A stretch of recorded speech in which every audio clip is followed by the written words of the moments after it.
चन्द्रशेखर चन्द्रशेखर चन्द्रशेखर पाहि मां चन्द्रशेखर चन्द्रशेखर चन्द्रशेखर रक्ष माम्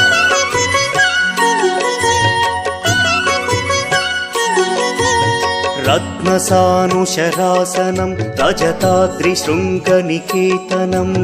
सिञ्जनीकृतपन्नगेश्वर मच्युतानलसायकं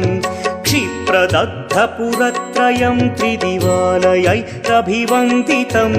चन्द्रशेखरमाशये मम किं करिष्यति वै यमः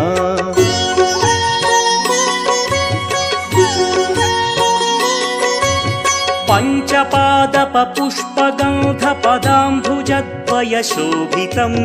फाललोचनजातपावकदग्धमन्मथविग्रहं भस्मदि